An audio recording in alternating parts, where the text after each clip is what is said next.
served in the entire town.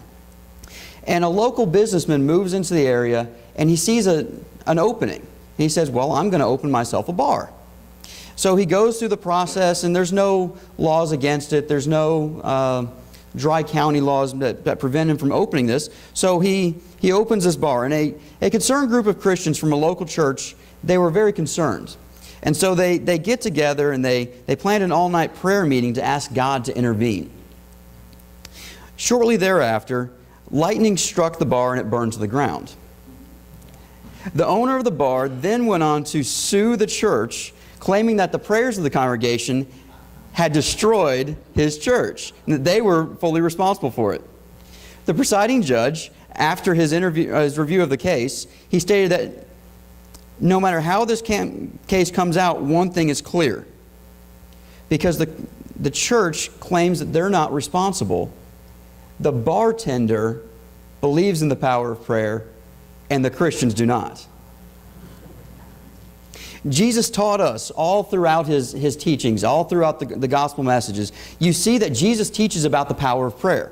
You see that as He teaches, He teaches us how to pray. He instructs us on what to pray for. But very rarely does He come right out and be very specific on one topic, on how to pray over it. One such instance does come up, though, in Luke 10:2. He tells us to pray regarding our mission to preach the good news of salvation. And this story is also retold in Matthew. I'm actually going to read the version from Matthew 9, starting in verse 35. And Jesus went throughout all the cities and villages, teaching in their synagogues and proclaiming the gospel of the kingdom and healing every disease and every affliction. And when He saw the crowds, He had compassion for them, because they were harassed and helpless, like sheep without a shepherd. And then He said to His disciples, the harvest is plentiful, but the laborers are few. Therefore pray earnestly to the Lord of the harvest to send out laborers into the harvest field. While we know good works don't save us, we know that they are a foundational part of our faith. James tells us that faith without works is dead. But work has become one of those four-letter words in our culture. We don't like it. We would prefer to sit on our couch, flipping through the stations, watching our favorite TV show, trying to find the latest reality show, seeing who we want to vote off the island, seeing who's the best singer. Work is not something we do in the same way that we used to. But Jesus doesn't say, when He says this to His disciples, He does not say anything about the work itself. He leaves that very wide open. And I was actually kind of surprised when I noticed that this past week. I've heard people try to make a case using this passage that there just aren't enough Christians around to get done all the work that needs doing. But I don't think that's what He's saying. I think what He's trying to get across to us is that there are plenty of people to accomplish God's will. There are enough people in this congregation that we could make an enormous difference in this community, right here.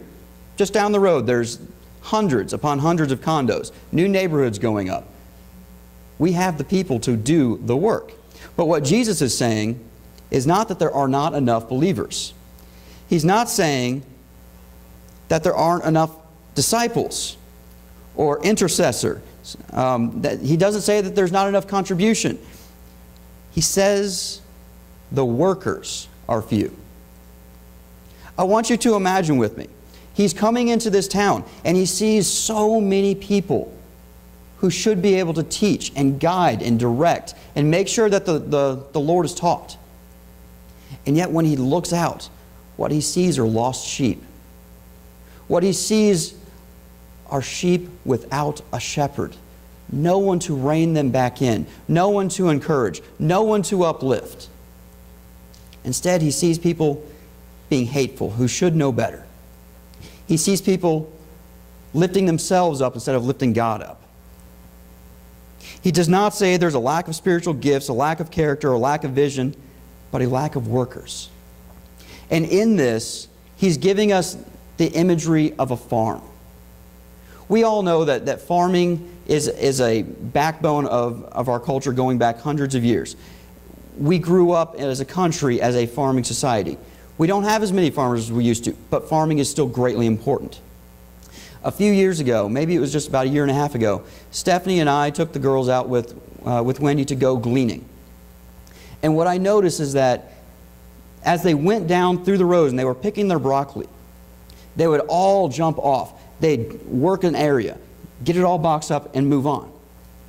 What you didn't see was out of the 20 people standing on each side, 3 people hopping off, doing the work, and everybody else watching and supervising, saying, "Yep, that's good. Keep swinging that machete that way."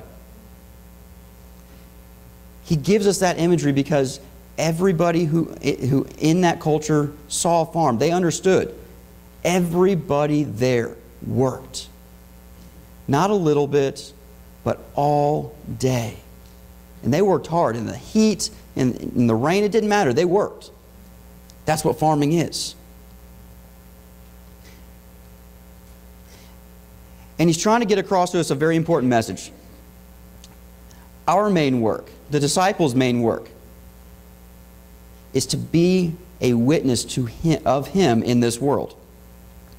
Our job is to go to this world and say, the only way you find salvation, the only way you find forgiveness of sins, the only way that occurs is because somebody showed it to you first. A couple of years ago, a random individual shows up on the New York Knicks roster. He had been a trainer formerly on that team. He had gone to school at Harvard, gotten his education there, played basketball there. But enough injuries had occurred to the New York Knicks roster that all of a sudden a no-name point guard shows up by the name of Jeremy Lin. I see a lot of heads shaking. You've heard this story. He shows up, and for a losing team, the first 12 games, they go 9-3. His impact is immediately felt. He's averaging 20 points a game. He's making strong rebounds. He's dishing assists. He's getting the whole team involved. He is working so hard to make his team a winner. And after the first 3 games, he was interviewed. He was asked how he felt. And the first words out of his mouth were, "I thank my Lord and Savior Jesus Christ." Now, I know this has become commonplace. We hear that a lot from our athletes. But he reinforced that. In a later interview, he was asked what he wanted to accomplish. Now, most of the time when you hear an athlete say, "I want to accomplish something," it's, "I want to get to the playoffs. I want to get to the finals. I want to win our division. I want to get the ring. I want to win that championship." But this is what he said. "I want to play and live in a God-honoring way." He understood that he is in the field. Many times we see signs of at different churches that say, on your way out, you're entering the mission field. I've seen them at the end of the entranceways at different places.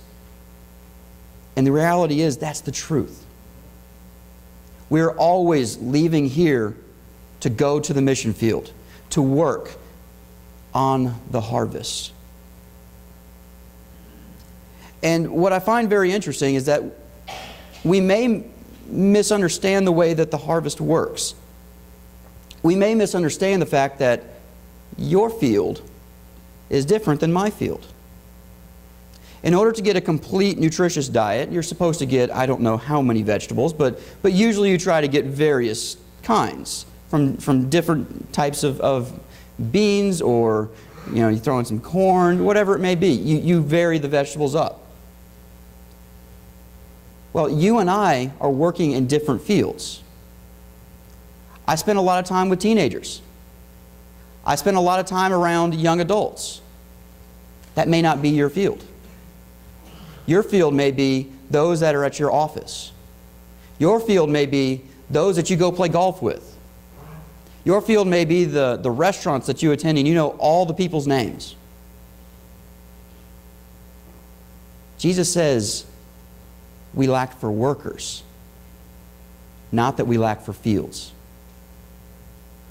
We're all in our own fields. We are all given opportunities day in, day out.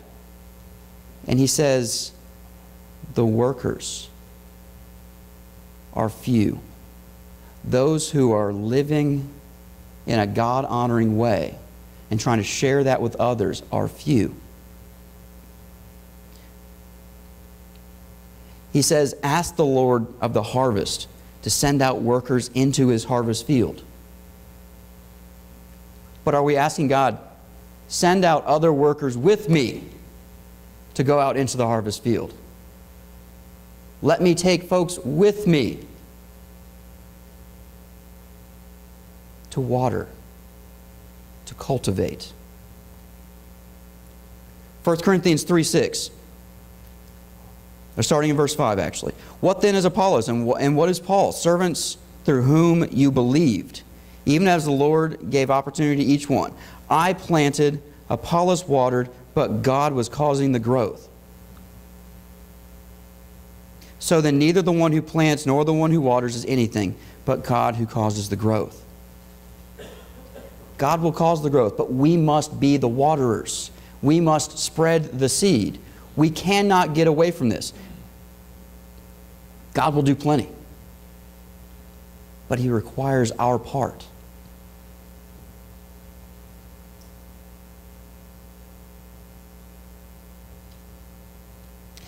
There's another story of a young man. He and his friend constantly went out and rode their bikes. I think a lot of us can relate to this imagery. We've seen people riding their bikes all over. In fact, I believe Stephanie and I saw 3 or 4 on the way in, just riding their bikes down the road. But this young man was riding his bike, and he ran over a nail, and he got a flat tire. And this is back when you had more full service stations. He would then take his bike into the service station, and he asked the gentleman working, he said, can you fix this tire for me? And the gentleman looked at him and said, sure, but it will cost you $5. The young man was shocked that he wouldn't have mercy on a kid. Clearly a 5, 6, 7-year-old shouldn't have $5. That was a lot of money. He said, I thought you would fix it for me for free. I don't have any money. And that word free got the gentleman's attention. He said, let me tell you something. I don't want you to ever forget that nothing in this world is free. Everything in this life costs somebody something. There's nothing free. Well, that young man and his friend, they were a little intimidated by the response. And he started to push his bike away and just walk it back home. And then the man said, son, give me your bike, and I'll fix that tire for you. Just remember that nothing in this life is free. So he fixed the tire, and the young man got to enjoy the rest of his day. But more than that, he gave that young man a piece of wisdom. Things don't just happen. There are no accidents in this. People don't come to God, give their lives to him, with nothing to guide them. People don't come to Jesus Christ understanding that he has forgiven their sins, offering a free gift,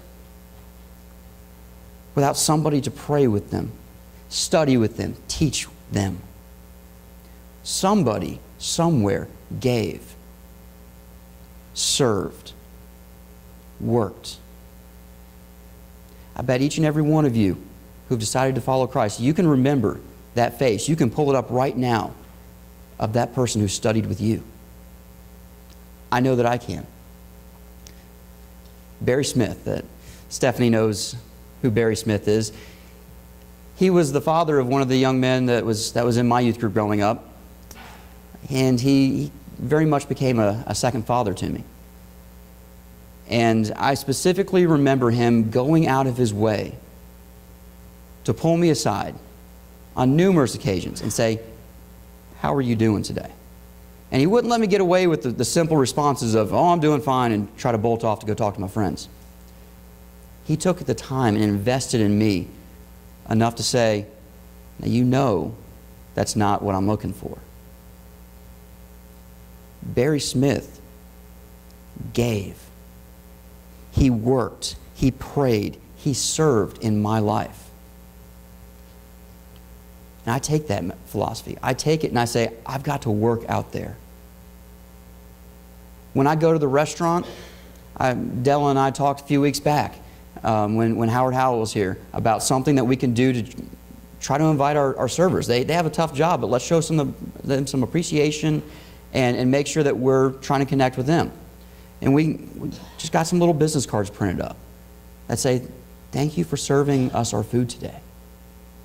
Let us help serve your spiritual needs. It's not hard. We all have our favorite restaurant. Some of us even know our favorite server at that favorite restaurant. It's easy to leave that and say, just as a thank you, but also to let them know, you're in my field. You're a part of the harvest that I'm trying to bring in. We all have the harvest. We all have the field. Jamaica was one such field. And I'll tell you what, when you see the pictures during this presentation later, you'll understand. But when we saw just short of 100 people, when we saw them and their faces light up that we would come and do something like that for them, you understand a little bit better. We've got to work the fields. We have no excuses. Jesus doesn't say you don't have the talents to do it, or we don't have enough Christians. He says we don't have enough workers. I want to go back to the passage that Troy read for us and read it one more time. Sing to the Lord, all the earth. Proclaim His salvation day after day, and declare His glory among the nations, His marvelous deeds among all peoples. For great is the Lord and most worthy of praise. He is to be feared above all gods. For all the gods of the nations are idols, but the Lord made the heavens. Splendor and majesty are before Him. Strength and joy are in His dwelling place. This passage is written as a praise to God. When David is trying to get a temple, when David is trying to ensure that the Israelites, that they would worship the Lord, he gets with some folks and he says, this is what we're going to walk around chanting and singing. This is to be something that is remembered. And in the midst of it, declare His glory among the nations, His marvelous deeds among all peoples. The harvest awaits. The field awaits the workers. This morning you may be someone who hasn't been working. I want to ask you, what's it going to take to get you to work? You may be someone who's in that field who needs worked on. If that's you, can we study with you? Can we pray over you? Can we help you in any way? Jesus gives us a challenge. He gives His disciples a challenge, and it's one that we cannot ignore, because this is an eternal consequence if we try. The fields are waiting. Will you work them?